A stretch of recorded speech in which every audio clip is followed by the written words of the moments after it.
Hey everybody, this is Perch, covering kind of a wide array of things that have happened over the last couple of days in comics, just to catch everybody up. Of course, the news last week was dominated by Marvel leaving Diamond and heading to Penguin Random House, and that was going to be the story that everybody's going to be focusing on. Remarkably, there was very little after comment about it. It happened, and then people more or less quickly moved on. There was not the same kind of hand-wringing that went on for, I don't know, it felt like months. I mean, it's funny. I was back looking for articles where people were bashing on DC, and there were things being written 3 weeks ago. So suddenly everything has gone very, very quiet. I think perhaps out of inevitability, perhaps out of bias, you pick it. It's up to you. But regardless, there were other things that happened besides all of that. And we'll start off with the San Diego Comic-Con. It has scheduled its return for the fall, basically for Thanksgiving weekend. And it's a shorter event. It's going to be November 26th, Friday through the 28th. Now, you might say that's what Comic-Con normally does. They go Friday, but there's a Thursday. They're calling this a scaled back version, but we will see. It will be held at the San Diego Convention Center, and it's a strange choice for a few reasons. California is still coming out of the pandemic. The idea of a very packed convention seems weird, but hey, maybe. And then Thanksgiving weekend, what's funny is that a lot of creators and people on Twitter immediately went on to say, oh my God, you're taking time away from families.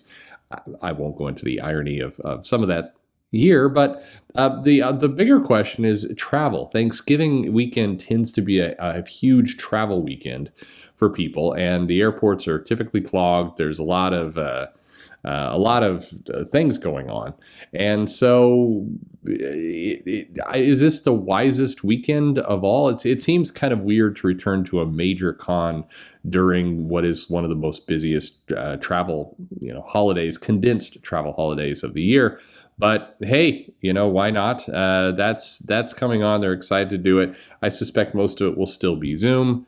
I have no idea how the weird seating arrangements work. This feels like there's a lot to figure out. But of course, San Diego Comic-Con is losing money like crazy, so they have to. But there's a lot of oddness to to all of this, but we will see. What's weird is some of the people who are complaining the loudest about San Diego Comic-Con and how it was interfering with Thanksgiving were comic creators in the UK, and I mean.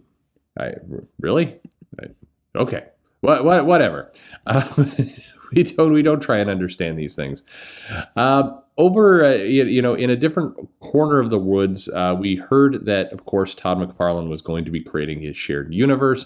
We have a number of different titles starting in June. We have Spawn, Jim Chung doing artwork. We have Gunslinger Spawn, She-Spawn, Medieval Spawn. Spawn Universe is kind of this kickoff, this launch with 52 pages for $5.99. Pretty, that's a good amount. So good on Spawn. We have Brett Booth on the Gunslinger Spawn. We have Marcio Takara on She Spawn. We have Steven Segovia on Medieval Spawn. And there will be King Spawn, Gunslinger Spawn, and Scorched in 2021. A lot of different pieces. We've got J. Scott Campbell doing covers. We got Brett Booth doing covers. The artwork that they've shown looks great, and this idea that we're going to get a more cohesive, consistent universe sounds nice. So I'm interested to see what Todd has to say. Of course, more opportunities in comics sounds like a good thing. So I'm glad that he's providing it. That's a good thing. Over in the X-Men universe, we have new X-Men writer Victor Lavalle. And Victor Lavalle will be basically joining the X-Men team, and his hint is that he's going to get to write a classic, beloved villain who has been on the island all along, and get to finally telling his Krakoa story. Lots of speculation about that. If you're going for classic, beloved villain, I mean, the articles were all speculating Cassandra Nova.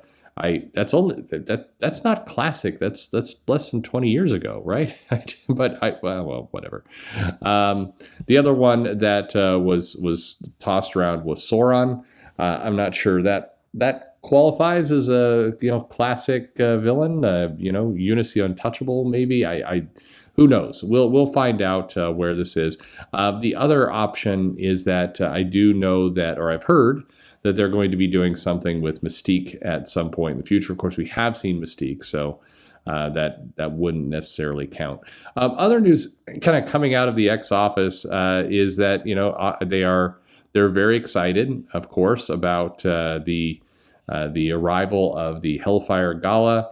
We're going to be doing more with Dr. Nemesis. There's a lot of kind of, I don't want to say stalling for time exactly, because that sounds a little bit crueler than it needs to be, but it is. There's a joke made in the middle of this interview that is done with the X-Writer office talking about where's Moira? Well, we forgot about her. It's like, I don't know, like it's a little salt in the wounds at this point, I think, but who knows? Lots of conversation about how the Slack and Zoom channels work. Sounds like a lot of arguments, and we're about to see who won the vote for the mutants. I continue to maintain Morrow voted, but there were comments about how she got robbed. So I think that's a bait and switch. There's just too much Morrow to believe that that's not going to be a thing, as they say. But there's really not a lot of additional X-Men information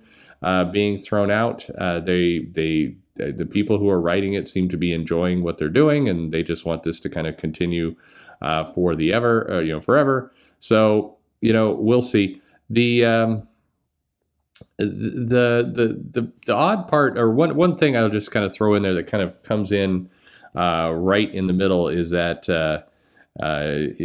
Jordan White mentions that the Hellfire Gala was in theory going to be a holiday thing every year, and it's what the line will do every December. And so the idea that that sounds just terrible. But the Hellfire Gala certainly is the biggest and hugest thing.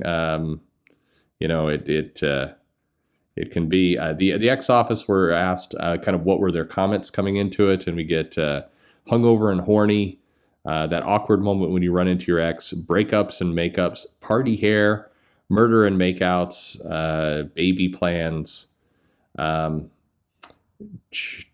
Sure. Jonathan slips in last issue. Maybe that's him leaving. I don't know. Anyway, it's an interesting way to see that evolve. Last bit of news kind of to throw out there. People have been asking, where's Aquaman? We are in the 80th anniversary of Aquaman. He does not have a title. There's been a lot of kind of memes and mentions about how this is the first time Aquaman hasn't had a solo book in like forever. Not technically true. We have had gaps for Aquaman, but we've heard now two different sources, two different places are saying that we are getting a new Aquaman book. It will either spin out or be launched alongside Infinite Frontier, so that'd be sometime between June and November that we will see kind of a renewed push toward Aquaman. DC is putting out some hardcovers and some other collected editions, and then there's these comments that Josh Williamson was originally planned to write the series, but with his increasing responsibilities, that was taken back off the table. So there will be a new creative team announced that will be doing Aquaman. That checks out at least where kind of I've seen things are going. But keep in mind there is Aquaman 2. They're not going to let that title just that property just languish. It is currently scheduled to be holiday of 2022 is Aquaman 2, and of course with the pandemic everything's moving around, but it's reasonable to assume that we're going to get the title launching this year, sometime in the next before November. I think you'll see an Aquaman title, bunch of fanfare, probably some level of popular creative team on it. And then things can we'll move more or less to hyping the movie. That's where things go. But anyway, that's a quick recap of where the news is at. Let me know what you're interested in, what you're going to be reading, what you care about. Like I said, some things happening other than just Marvel leaving Diamond, but I'm sure we'll hear more about that this week as well. Or maybe not. It's quiet. I don't know. Like and subscribe, and thanks for listening.